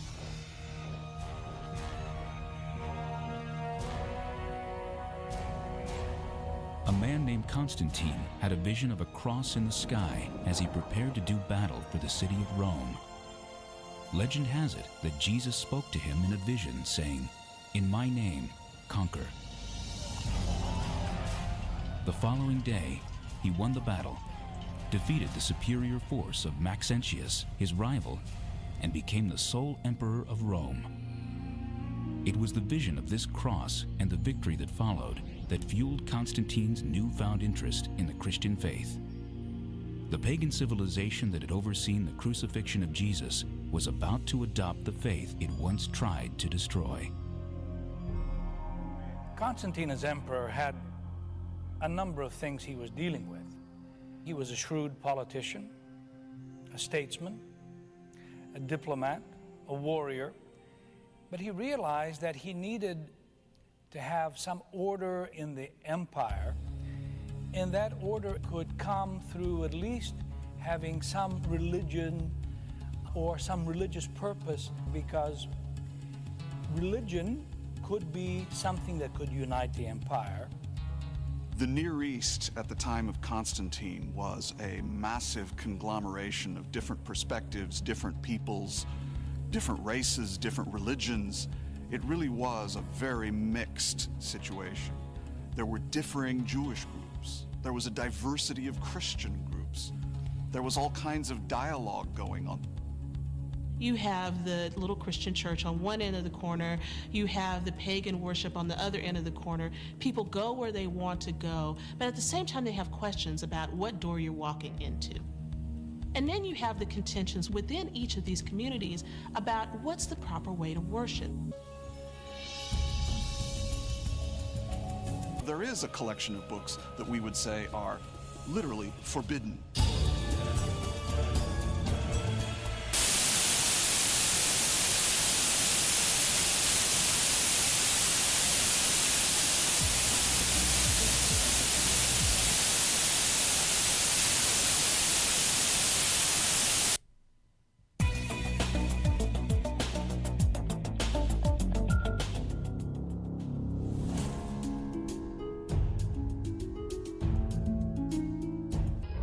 Strong leader and military innovator, Shaka is noted for revolutionizing Bantu warfare through standardized weapons and special tactics. Many enemies would flee at the mere sight of Shaka's troops. With cunning and confidence as his tools, Shaka united all tribes in South Africa against colonial rule.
12 minutes moving on to the 10 o'clock hour.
We're different.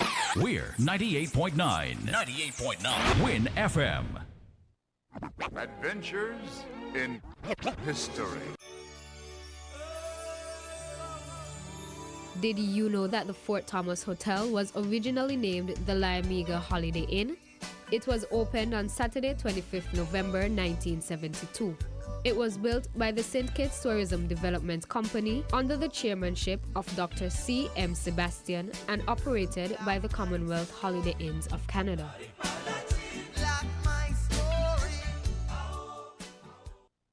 Do you want to know what's happening in sport?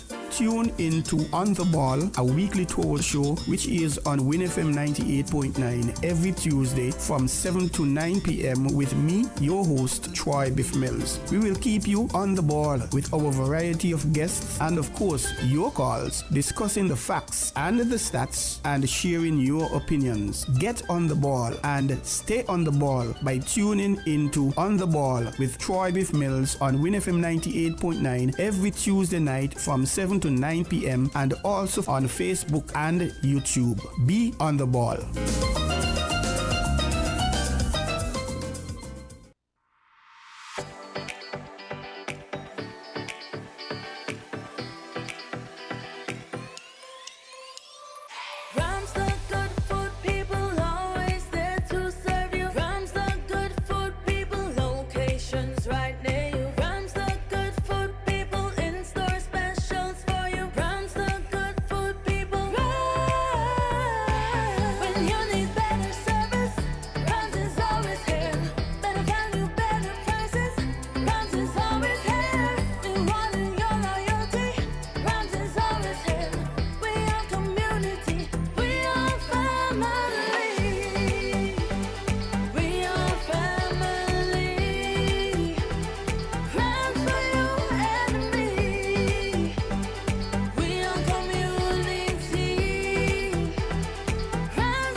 And we're back with you. Hello, hello.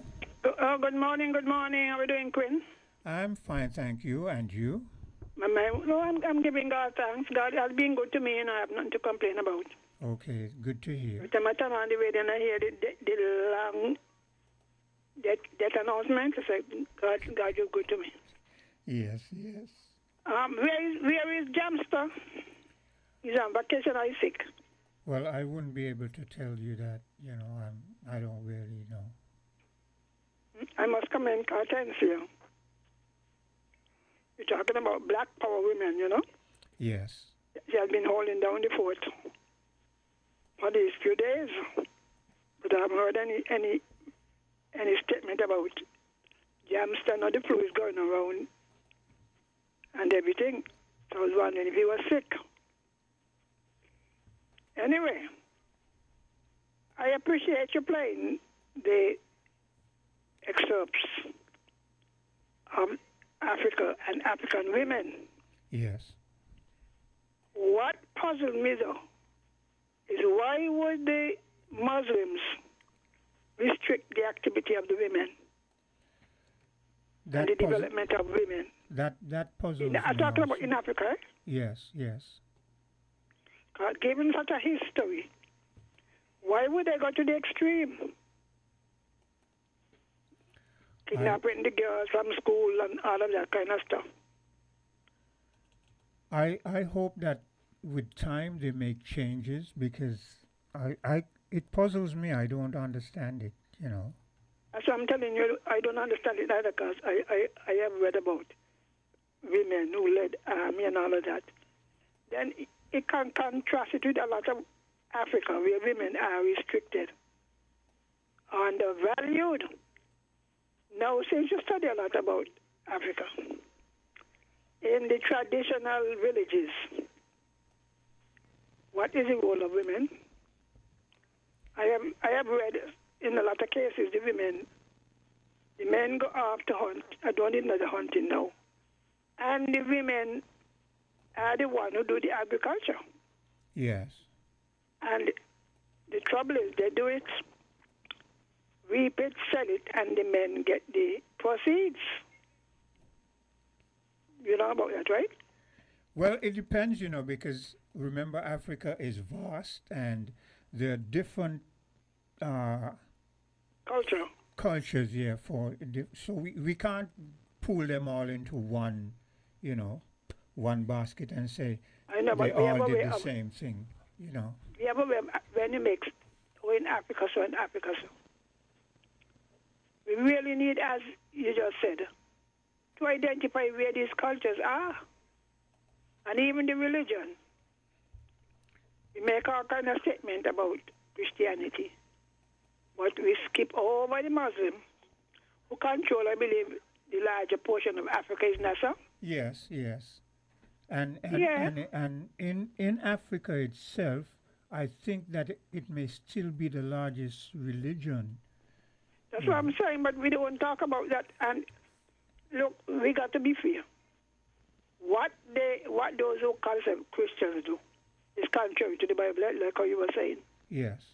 And the Muslims or the Arabs, slavery of African was worse. Yes. About 40 million. Every time I ask my good Africaners to talk about it, they say, oh, no, they're only talking about Europe. You see, slavery, and the truth is, even until today, is in all of Libya, so they're selling black people. Miss Henry, one of the reasons why people in certain parts of the globe don't touch the Muslim aspect is because, you know this word fanatic. And they believe in wiping out whoever don't believe in them. Yes, so some Muslims say that is not what individuals they have to be teach. very careful how they, because there's this ongoing court thing right now with this man who published a book, and you know what happened to him. And in Pakistan, they were trying to wipe out the whole set. They say how the man tear the book out, some kind of foolishness. Yes. It's not like in our part of of the world where you can do certain things and there are serious consequences when it comes to those religions in those parts of the world. So one has to be very careful. So while we restrain our voices, they are busy actively discrediting the Christianity when they might even be worse. Yes. Guys, look at it now, women, and we have adopted some, because women are being repressed in this country, whether we want to believe it or not. Even when they're given possessions, right? Yes. There are more restraint on their activities than on the male counterpart. Look at the ministries women are given. I've never seen one given infrastructure, finance, only social activities. Sorry about that. I don't know what actually happened, Miss Henry, but apparently she just dropped out. And again, there was another call trying to come through. If you can get in as quickly as possible. I'll see if I can indulge you, but the time is approximately 58 minutes, moving away from the 9 o'clock hour. We've only got about 2 more minutes here. So again, to that individual who is trying to get in, if you can give me a call, perhaps I can indulge you, but that will have to be as quickly as possible. Yes. In the meantime, let me see if I can play for you another clip.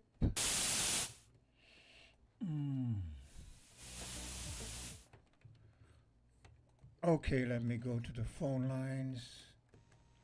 Hello? Yeah, good morning, man. Island Eastern on? Well, it's just about getting to its conclusion, you know. Yeah, I'm on the air? Yes, you are. Yeah, okay. Well, good morning to you, man. Thanks for holding down the fort, and thanks for Kortensia holding down the fort. Yeah. And real quickly before you get off, for the rest, because of the fact that Jamster is not here, why couldn't we get some of the Rastaman and them to be on and, you know, talk about the Black history, you know, to finish up the month, because the month is about to be finished. If you guys need some persons to fill in while Jamster is gone. I mean, I know you're there today, and I thank you for that. But there was some Rastaman that was on Freedom FM yesterday talking about food and health, and that was a great show yesterday afternoon with EK, man. And the guy Kalandri, who has a wealth of knowledge, you know, why can't we get him in the studio to hold on one of these sessions, you know, while Jamster is gone? Different than that, man. Quick comment. I heard that 300 and something cars came into St. Kitts, and I'm saying to myself, man, 300 and something cars coming into the island. Where those cars are going to go? Where the roads, they got enough infrastructure there. The infrastructure, they're not building the infrastructure out enough. But my thing is that 300 and something cars came in, and was there one tractor? Was there one farm equipment? Was there one heavy equipment in terms of trying to get the agriculture sector going? You know, we look at a country like Burkina Faso, and the guy over there, Ibrahim Traore, is making moves. The man is now exporting rice and wheat. The guy imported like close to 1,000 tractors and farm equipment sitting at the Tama port in Ghana right now. And here we are, comparison-wise, we have 300 and something cars coming into St. Kitts and not even one tractor, bro. That stuff is not, the thought pattern for these leaders in St. Kitts and Nevis, they're not saying anything, man, in the Federation. You know that... Some lands in Nevis. You know, let me make another quick point. There's some lands on the south side of Nevis that there's a realtor company in Nevis trying to get hold of those lands, and we should save those lands for agriculture, man. You know, man, when the real streets come down on St. Kitts Nevis, man, we might stay down there and starve when the boats stop coming from Miami. We got to get self-sufficient in food and pump that invested money into agriculture, man. Ras Banky over in Nevis, hail up, man. I wish you can get your hands on them lands in the south side of Nevis, man, for agriculture, man. Yo, good luck, thank you, man. Rastafari, man. Okay. Take care. Yeah, that was a great point. So many cars breaking a record.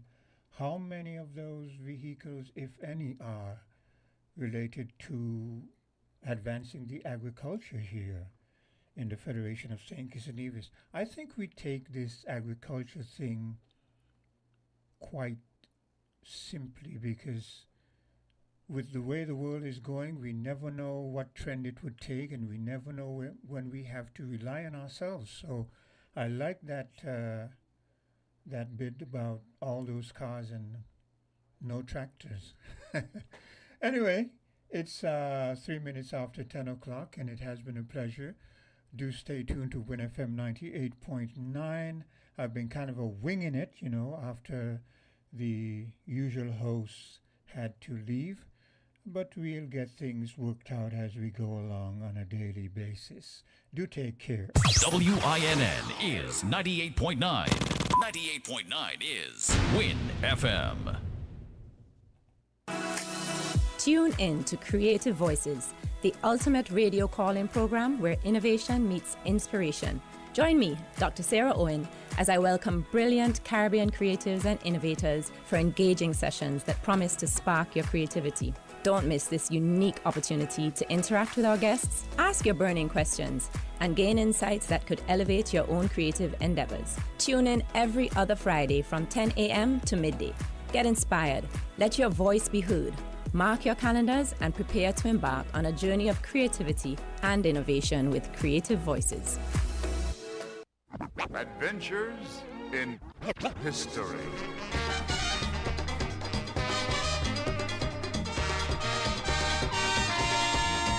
Did you know that the first carnival in St. Kitts took place in 1957? Its chief organizer was Basil Henderson.